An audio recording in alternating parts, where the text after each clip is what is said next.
God, kahit kayo mismo, pag meron kayong bagay na gusto maganap doon sa isang tao, dapat kayo rin, nangyayari na. Tama?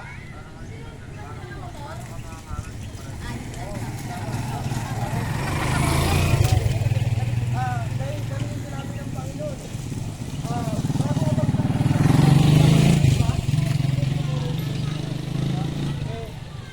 pag pinipilit mo yung kasama mo, di ba yung sa mata mo pala, gatroso yung nakapal na ulo mo sa mata. Sige, mas marami ka pang ginagawang kalungkot. Kung mag-maagi, buhay yung sa mata, ito nangyayari yun.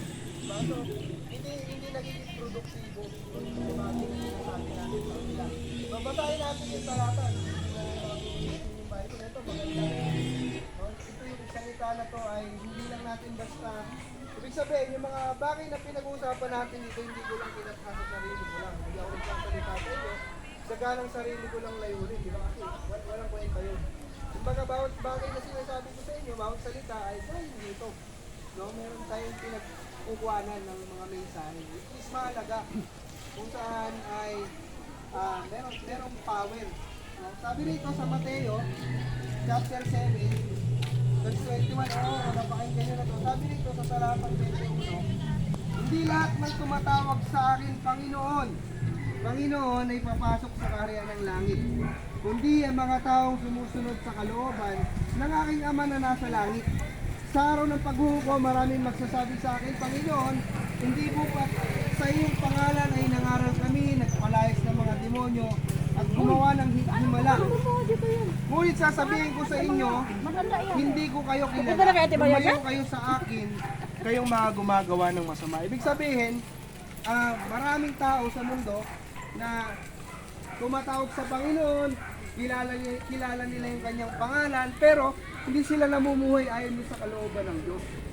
Tama? So hindi tugma yung kanilang pamumuhay. Bagaman kilala nila yung Diyos sa pangalan, hindi nila kinikilala o ina-acknowledge yung kanyang pagka-Diyos. Bakit? Kasi ang sabi rito, yung tunay na sumusunod sa Panginoon ay hindi lang basta puro salita, kundi nilalakaran din niya yung mga bagay na sinabi sa kanya ng Panginoon. Sabi po sa unang 1, talatang 3:18, huwag tayong umibig sa salita. No? Do not love speech, but indeed. Ibig sabihin, huwag natin puro tayo salita lang pero hindi natin kinikilusan, di ba? So wala yun, patay yun. No, sabi nga, ay yung pananampalataya na walang kasamang gawa, patay yun. Kahit na 100 beses natin tinatawag yung Panginoon sa bawat araw, puro tayo pangako sa Kanya, pero hindi naman natin kinikilusan yung mga bagay na sinasabi natin sa Kanya para lang tayo makakabit sa Kanya naman. Tama mo ba?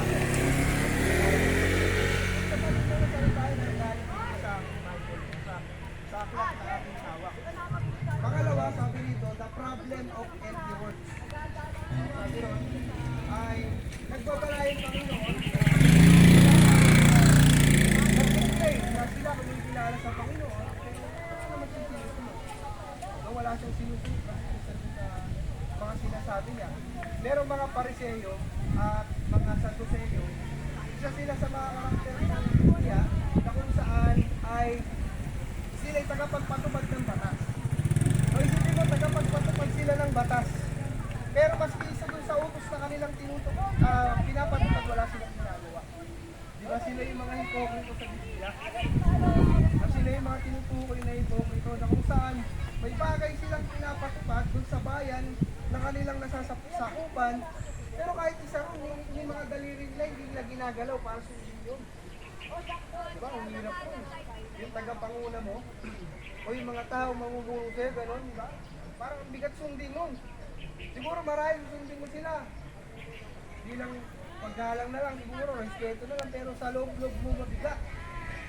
Tama? Pero kung yung mauuna sa'yo, nakita mo yung pagmamahal na sa'yo,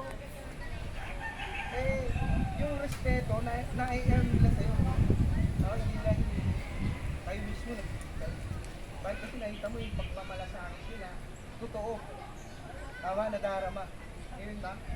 Kasi yung salita nila ay gusto nila na maranasan mo. Sapagkat sila rin mismo naranasan nila. Amen? Ano ba yung kahalagahan sa dito? Sabi nito, sa 24, kaya ang bawat nakikinig at nagsasagawa